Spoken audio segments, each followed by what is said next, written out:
GRP police station నుంచి 713 mobiles recovery చేసి owners కి ఇచ్చామని చెప్పారు రైల్వే ఎస్పీ చందన దీప్తి. 2 నెలల వ్యవధిలో చోరీకి పాల్పడిన 210 మొబైల్స్ ని రికవరీ చేశామన్నారు. యూపీ, కర్ణాటక, మధ్యప్రదేశ్, కేరళ, తెలంగాణ, ఆంధ్రప్రదేశ్, బీహార్, తమిళనాడు రాష్ట్రాల్లో చోరీ, స్నాచింగ్, పోగొట్టుకున్న మొబైల్స్ రికవరీ చేశామని చెప్పారు. మొబైల్ పోయిన వెంటనే మీ సేవలో అప్లై చేసుకోవాలన్నారు. ఐఎంఈఐ నెంబర్స్ ద్వారా మొబైల్స్ ను రికవరీ చేశామని తెలిపారు రైల్వే ఎస్పీ చందన దీప్తి.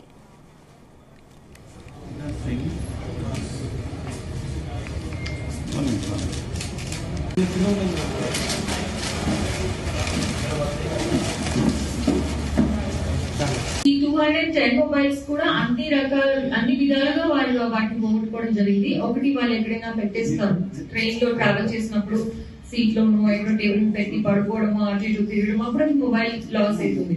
లేకపోతే ఎక్కడైనా పడేసుకోవచ్చు కూడా. కొన్నిసార్లు స్నాచింగ్ కూడా జరుగుతుంది. సో దిస్ స్నాచింగ్ ఉన్నవి కూడా ఉన్నాయి దీంట్లో. థెఫ్ట్ లో ఉన్నాయి, స్నాచింగ్ ఉన్నాయి, పోగొట్టుకున్నవి కూడా ఉన్నాయి. లాస్ట్ అంటాము పోగొట్టుకున్నవి. ఎవరైనా స్టీల్ చేసేదాన్ని థెఫ్ట్ అంటాము. Snatching self explanatory terminologies. So like that అన్ని రకాలుగా కూడా మొబైల్ లాస్ అయిన వాళ్ళు ఎట్టి పరిస్థితుల్లో డీలే చేయకుండా నియరెస్ట్ పోలీస్ స్టేషన్ కి వెళ్ళి కంప్లైంట్ అయినా ఇవ్వండి. Otherwise if you don't want to go to the police station then go to the CIR portal and make a complaint there. దానికి మీరు సింపుల్ గా ఏం చేయాలంటే మీ సేవల అప్లికేషన్ వేసుకోవాలి. వాళ్ళకి ఐడి ఇస్తారు. ఐడి తీసుకుని సిఐఆర్ గవర్నమెంట్ www.ceir.gov.in లో మీరు మీ mobile number, Aadhaar card details ఇస్తే we will track your phone and keep your press meet like this and give your phone back.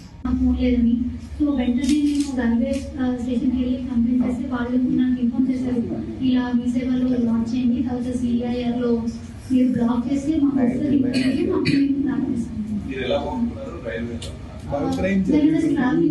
నేను విజయవాడ నుంచి సికింద్రాబాద్ ట్రావెల్ చేసినప్పుడు పోయింది. నాకు ఎగ్జాక్ట్ లొకేషన్ కూడా ఎక్కడ పోయిందో తెలియదు. నేను ఇంటికి వెళ్ళక మాత్రమే రియలైజ్ అయ్యాను. ఈ 210 మొబైల్స్ కూడా అన్ని విధాలుగా వాళ్ళు వాటిని పోగొట్టుకోవడం జరిగింది. ఒకటి వాళ్ళు ఎక్కడైనా